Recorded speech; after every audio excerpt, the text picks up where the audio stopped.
Halo, Assalamualaikum warahmatullahi wabarakatuh. Bertemu lagi di tema 7, subtema 2 dengan Ibu melanjutkan materi yang sudah disampaikan gurumu sebelumnya. Baik, sebelum kita mulai, kita berdoa dulu ya.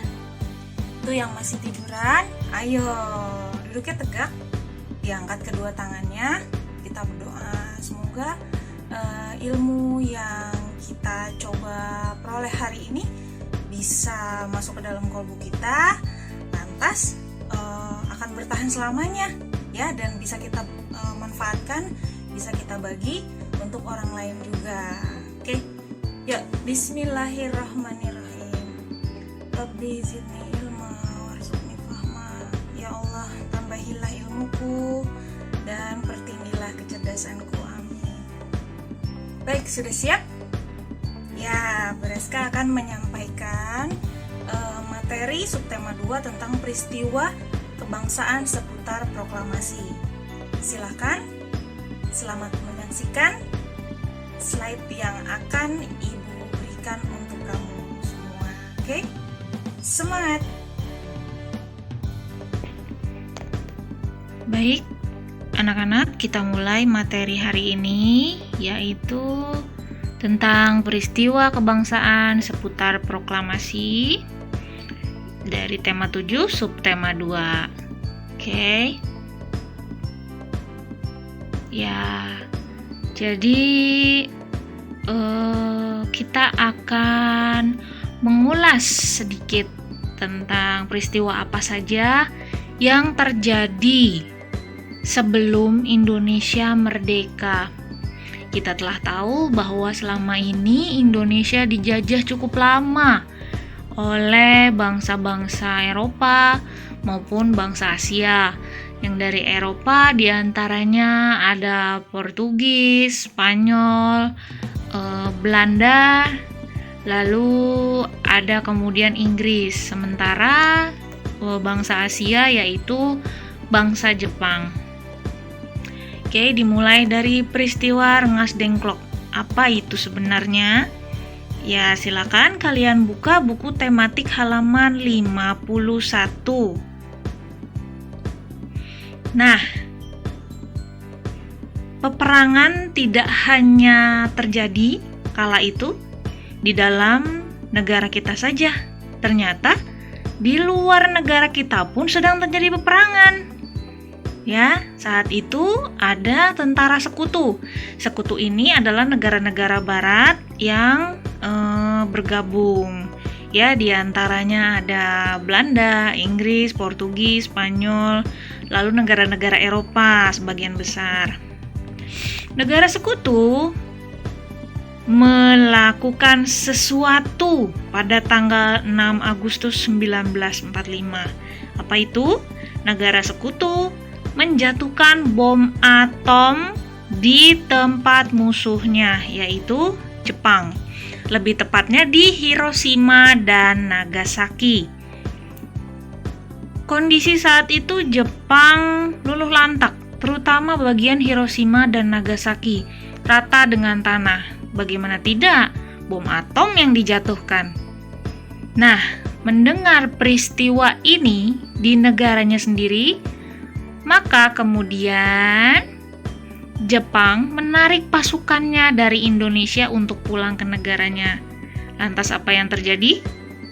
Nah, terjadi kekosongan kekuasaan di Indonesia karena setelah selesai masa penjajahan Belanda, masuk penjajahan Jepang, lalu penjajahan Jepang ditarik ke negaranya pulang. Nah, disitulah ada celah ya. Celah kekosongan kekuasaan di Indonesia. Lalu berikutnya, kabar jatuhnya Jepang di tangan sekutu didengar oleh rakyat Indonesia, terutama oleh golongan muda. Golongan muda ini adalah orang-orang yang aktif dalam organisasi dan berupaya dalam perjuangan memerdekakan negara kita. Ya, golongan muda ini terdiri dari Sukarni, Khairul Saleh, Wikana, Yusuf Kunto, dan masih banyak lagi yang belum bisa disebutkan satu persatu. Mereka berkumpul lalu berdiskusi sehingga ditarik kesimpulan bahwa dalam masa kosongnya kekuasaan, Indonesia harus segera memproklamasikan kemerdekaan pada tanggal 16 Agustus 1945 sebelum sekutu datang menggantikan kekuasaan Jepang. Lantas, mereka meminta pendapat pada golongan tua. Golongan tua itu terdiri dari Soekarno, Muhammad Hatta, dan Ahmad Subarjo. Ya, mereka meminta pendapat agak mendesak juga. Nah, di sini mereka ternyata jadi bersih tegang. Mengapa? Karena golongan tua berpendapat bahwa persiapan kemerdekaan Indonesia itu harus dibicarakan dulu dengan PPKI. PPKI adalah Panitia Persiapan Kemerdekaan Indonesia. Sementara golongan muda tidak setuju karena menganggap PPKI adalah bentukan Jepang. Nah, akhirnya dengan setengah memaksa, golongan muda melakukan sesuatu, yaitu mereka membawa golongan tua, khususnya Bung Karno dan Bung Hatta, ke Rengas Dengklok, Karawang, tanggal 15 Agustus 1945. Tujuannya apa? Tujuannya agar Bung Karno dan Bung Hatta bisa segera memproklamasikan kemerdekaan tanpa ada pengaruh dari pihak Jepang. Maksudnya PPKI tadi. Nah, ini dia momen-momen yang berhasil diabadikan, disebut dengan Rumah Rengas Dengklok, berlokasi 81 km dari kota Jakarta. Lokasi Rumah Rengas Dengklok ini di Jalan Perintis Kemerdekaan nomor 33, Rengas Dengklok Utara, Kabupaten Karawang. Oke, kita bisa lihat sama-sama. Iya, ini masih terawat dengan baik ya. Baik, kemudian setelah rapat di Rengas Dengklok selesai, maka Bung Karno dan Bung Hatta dibawa kembali ke Jakarta sekitar pukul 11 malam, tanggal 16 Agustus 1945 ke Rumah Laksamana Tadashi Maeda, Jalan Imam Bonjol nomor 1. Laksamana Maeda adalah perwira tinggi Angkatan Laut Kekaisaran Jepang di Hindia Belanda pada masa Perang Pasifik yang berpihak pada Indonesia. Laksamana Maeda juga mengizinkan rumah kediamannya dijadikan sebagai tempat perundingan dan perumusan naskah proklamasi. Bahkan ia menjamin keselamatan para pemimpin bangsa Indonesia saat itu. Inilah dia profil Laksamana Maeda yang menolong tokoh-tokoh proklamasi. Berikutnya yaitu proses perumusan naskah proklamasi. Prosesnya dimulai sejak pukul 12 malam sampai pukul 4 pagi oleh Bung Karno, Bung Hatta, dan Ahmad Subarjo. Disaksikan oleh golongan muda yaitu Sukarni, Sudiro, dan BM Diah. Setelah disetujui, naskah tulisan tangan Bung Karno tersebut diketik oleh Sayuti Melik di kediaman Bung Karno, yaitu Jalan Pegangsaan Timur nomor 56 Jakarta. Kemudian setelah jadi ketikannya, dilakukan upacara pengumuman proklamasi pada pukul 10 tanggal 17 Agustus 1945. Boleh kamu cek di buku tematik halaman 57. Bagaimana? Sudah dibuka belum? Ya, inilah dia tulisan tangan asli yang dirumuskan oleh golongan tua, yaitu Bung Karno, Bung Hatta, dan Ahmad Subarjo. Kemudian diketik dan bentuknya seperti ini. Baik, berikutnya inilah dia rekaman suara Presiden Soekarno, atau kita masih memanggilnya Bung Karno karena belum dilantik menjadi presiden ya. Ini dia. Proklamasi.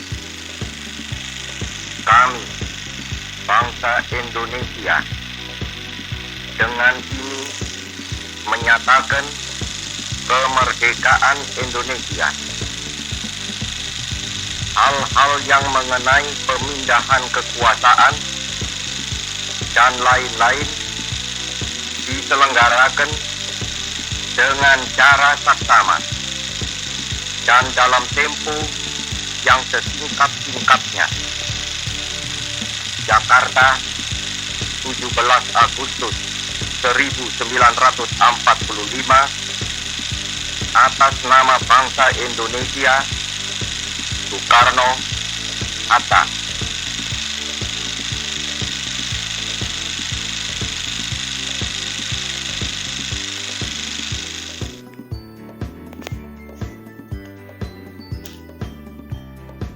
Baik, sumber video ada di situ ya. Ini rekaman asli suara Bung Karno disimpan di Museum Perumusan Naskah Proklamasi. Berikutnya inilah dia beberapa foto momen pembacaan teks proklamasi, yaitu di Serambi Rumah Bung Karno, Jalan Pegangsaan Timur nomor 56. Kemudian ini adalah upacara penaikan bendera merah putih, pengibaran bendera merah putih pertama hasil jahitan tangan istri Bung Karno yang bernama Ibu Fatmawati. Oke, selain peristiwa Rengas Dengklok, lalu keberhasilan dalam memproklamasikan kemerdekaan Indonesia, masih ada lagi peristiwa-peristiwa lain yang menyambut proklamasi kemerdekaan. Kamu boleh cek di buku tematik halaman 59. Nah, berita proklamasi ini menyebar dengan cepat melalui siaran radio, surat selebaran, dan para utusan daerah dalam sidang PPKI. Rakyat menyambut gembira dan mulai terjadi pengambilan kekuasaan oleh rakyat Indonesia, juga pelucutan senjata tentara Jepang di beberapa daerah. Di antaranya terjadi di wilayah Surabaya, lalu di Semarang, lalu ada Sumbawa dan Kalimantan. Berikutnya pembentukan NKRI atau Negara Kesatuan Republik Indonesia. Kamu bisa buka buku tematikmu halaman 66. Nah, untuk membentuk satu negara maka dibutuhkan berbagai perangkat, diantaranya pemimpin dan wakil yang akan memimpin satu negara, kemudian dasar hukum atau dasar negara yang akan digunakan oleh seluruh rakyat. Kemudian ada pula wilayah, perbatasan sampai mana saja kita bisa mengatakan bahwa ini adalah wilayah Republik Indonesia. Maka saat itu diadakanlah sidang oleh PPKI, Panitia Persiapan Kemerdekaan Indonesia.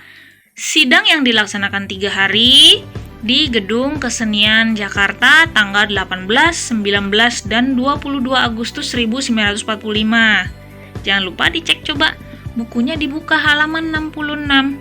Nah, di situ ada hasil sidang pertama, hasil sidang kedua, dan hasil sidang ketiga. Berikutnya, setelah kita memproklamasikan, maka kita pun harus mempertahankan kemerdekaan Indonesia. Ya, ternyata setelah proklamasi banyak negara-negara lain yang masih meragukan kemerdekaan kita.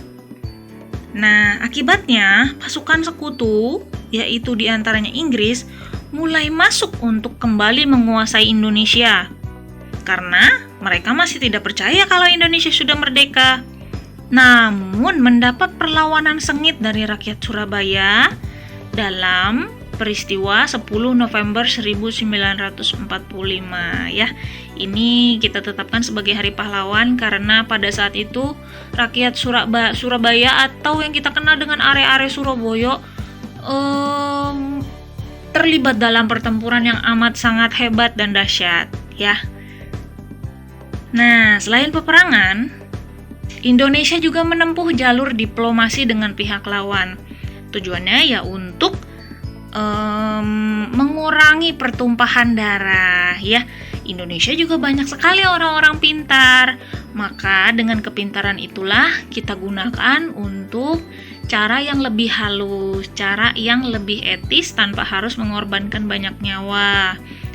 Diplomasi ini merupakan satu perjuangan yang berupa perundingan dengan pihak lawan untuk mencapai satu kesepakatan. Contoh-contohnya, perjuangan diplomasi diantaranya perundingan Linggarjati, perundingan Renville, perundingan Rumroyen, konferensi Inter-Indonesia, dan konferensi Meja Bundar.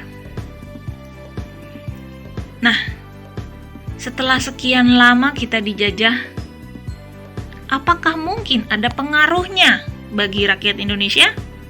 Oh, sangat amat banyak sekali. Kemudian setelah kita teliti, ternyata pengaruhnya banyak sekali dalam kebudayaan.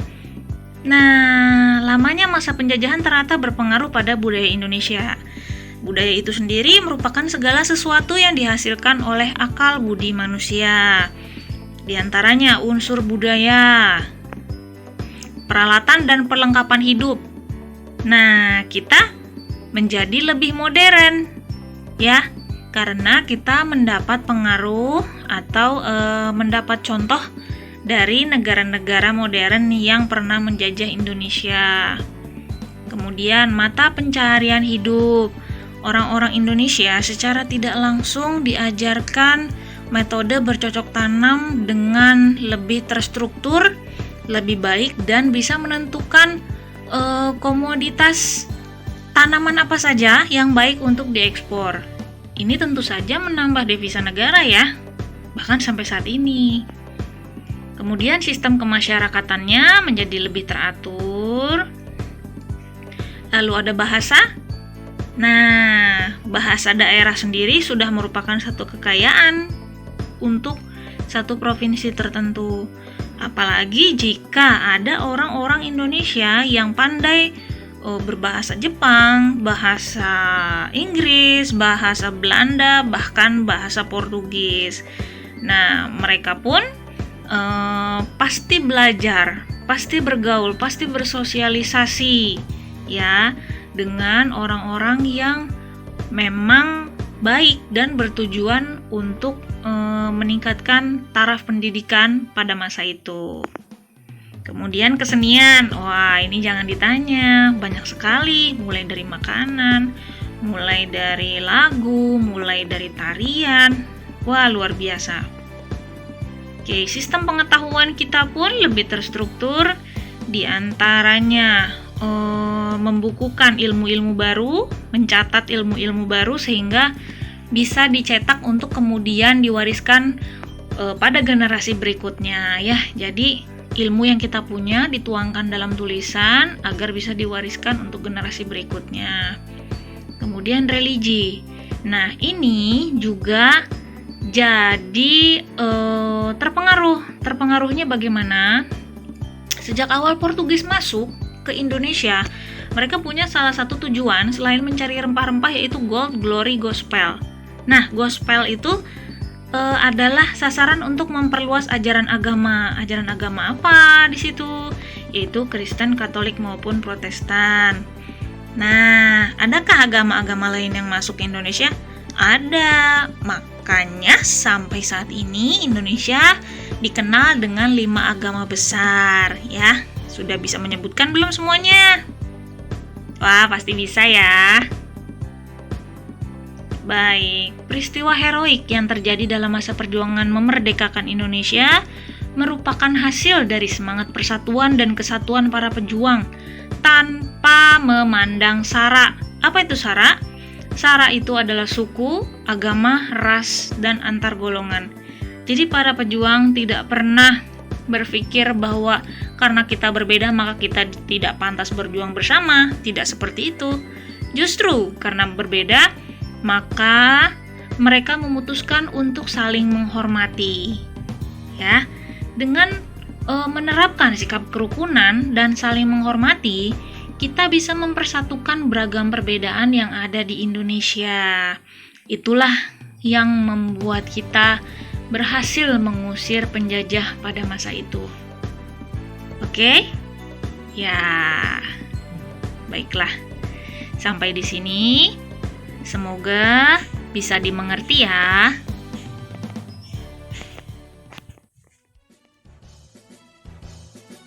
Udah selesai. Oke. Gimana anak-anak? Materinya menceritakan tentang kisah-kisah perjuangan selama menjelang dan setelah proklamasi. Ternyata perjuangan tidak hanya berhenti di situ saja.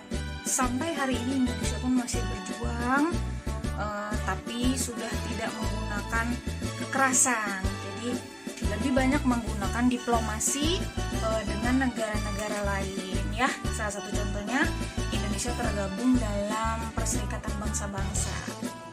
Ya, salah satu contohnya. Masih banyak sekali contoh-contoh yang lainnya. Oke. Semoga materi hari ini bisa kalian pahami. Ingat, jangan hanya sekali membaca atau menonton materi, tapi diulang berkali-kali agar pemahaman kita semakin bertambah. Oke? Semoga bermanfaat. Sampai ketemu di kesempatan berikutnya. Terima kasih banyak. Assalamualaikum warahmatullahi wabarakatuh. See you.